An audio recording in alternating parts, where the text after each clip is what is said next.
It's time for your favorite time of the day to hear my voice, where I continue to please your earbuds.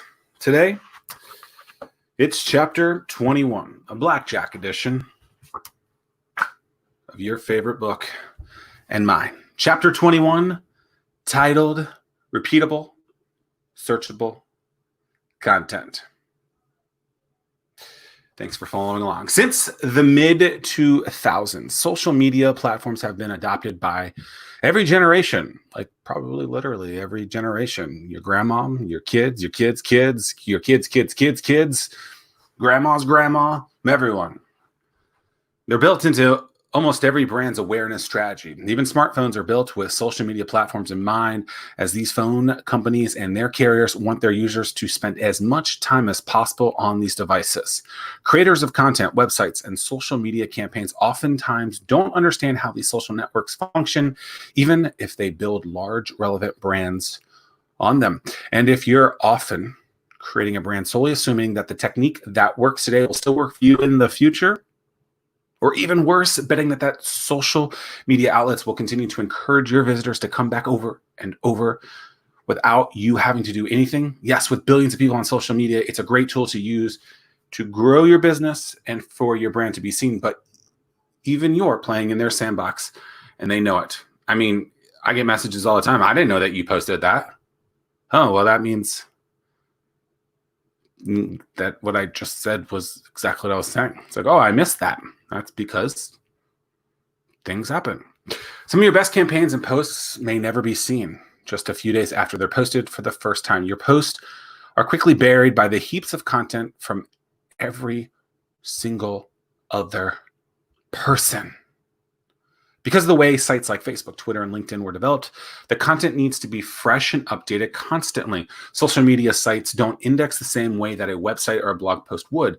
Websites need to be indexed, meaning the internet or search engines understand what's being produced on those sites. A search engine scrapes the information that you provide in your post and ranks the keywords associated against other similar posts. An algorithm developed by the social media site in which let's read today, Zach. Let's read today. An algorithm developed by the social media site is what determines, Zack Miller sings, determines what links and pages show up when you do a search. The caveat is that everyone is on social media and you don't want to lose out on the opportunity to have billions and billions of eyeballs today. But I mean, who's really getting billions? But you also want your content to be found tomorrow and beyond, to infinity and beyond. I need a Buzz Lightyear like figure for my bookshelf. That would be cool. So someone send me one of those. Creating repeatable, searchable content allows you to create your following through social media, but builds the content that provides you with the maximum results in the future on a website that you own. That's imperative. Now that you understand why your content is not being found on your social media platforms, what can you do to fix this problem? The simple answer is leverage social media to get views, but also you need to create similar content on mediums that you own, like a website or physical collateral like business cards, brochures, mailers, etc., etc. Let me explain that a little bit more. So while you are posting on Facebook and Twitter and your views are yours and stuff like that, you're kind of bound to what that company does. Just like if you go to the grocery store, and you want to buy eggs, and eggs are a little bit more today than they were yesterday, you have no control over that. It's the same kind of effect where, yes, it would be great if you could get eggs for $1 instead of $1.30 because they were yesterday, or gas was $1.30 yesterday and today it's $1.50. That seems low. $2.50 instead of $2.75, whatever, majig. But you just don't control it. And so there's this algorithm based in, there's a fluctuation of material, and unfortunately you have to do other stuff. That's the crux of it. Social media platforms own your content. You own the content on your websites. Yes, you create it and probably really own it, but what I mean by that is they control what they want to do with it. If you want to put all of your content on social media and they change their strategy for how it's distributed, you could end up losing big time. I remember few years ago, I was on a live shot with my buddy Chef Chris Hill, and it had like 400,000 views by the time the live shot was over. And now we've done live shots, and it's significantly less, tens of thousands of people instead of hundreds of thousands of people. It's just how their algorithm worked then and how it works now. Go move with the punches. Again, each platform is designed differently, and they don't love posts with external links or articles that take viewers from their sites. Why would they? They want the eyeballs so they can get their ad revenue, those eyeballs. Just makes sense. Build up your social followings and add call to action link in a smaller percentage of your post. Or if you do video or images, give the URL you want visitors to go to. An image can have the text URL if all your posts contain links to your work. So social media platform algorithms won't give you as much love as they would if you were using the platform the way they want you to. Heck, Instagram only allows you to provide one link, and it's in your bio.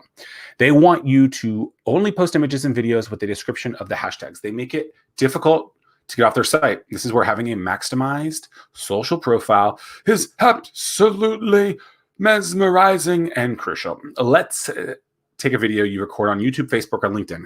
It gets a lot of love, and you want to make sure people can find it later. Now, if a visitor is scrolling forever on your page, they would be able to find it. But who's actually just going to sit there and scroll and scroll and scroll and scroll? It doesn't happen. Make it easy on them by giving the content a compelling headline and posting it to your blog or your website. Use the full video and embed it along with the story. This stuff is super easy to do these days, by the way.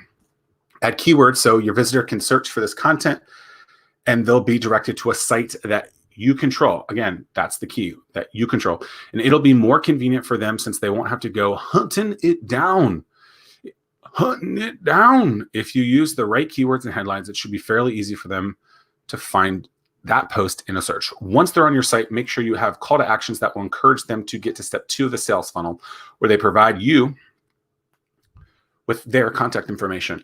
You can add this link via an image or hyperlink text at the bottom of your post. The longer a visitor stays on your site, the better your chances of them becoming a customer. And if you have your funnel set, this can be streamlined. There's tools out there that can make this super uber easy for you. But again, social media doesn't automatically do this. Whether you produce a video or image, you need to tell the search engines what they're looking at. So when you post something online, it can understand text. It cannot understand what your image is or your video is saying. So you have to tell that search engine at this time, recording this June 3rd, 2020, it doesn't do it yet. Whether you do this by telling the story in your blog post and linking the images index. Roughly 25% of websites are built on WordPress. I think that number is way higher now since I wrote that in February of 2018. WordPress is a content management system. If you don't have a website, I just recommend getting WordPress. It's just super easy for you to do that, and has become an easy to use tool to get your content laid out and make it understandable to search engines. When you upload an image, the WordPress site will automatically ask you for a title, caption, alt text, and description. These are all opportunities for your image to tell the search engine what it is. It's best practice to use different phrases for each of these entries. So if the image is the cover of this book, the title could be Anomaly, How to Finally Stand Up in the Crowd book cover. The caption could read, this is the book cover from the soon-to-be bestseller by Zack Miller, Anomaly. The alt text could be a series of keywords associated with the book that are not on the title of the caption. For Anomaly, those would be, what could you do to stand out from the crowd? How can you get someone to look up from their laptop? You have to be the anomaly. Anomaly. Anomaly. And finally, description could be anomaly.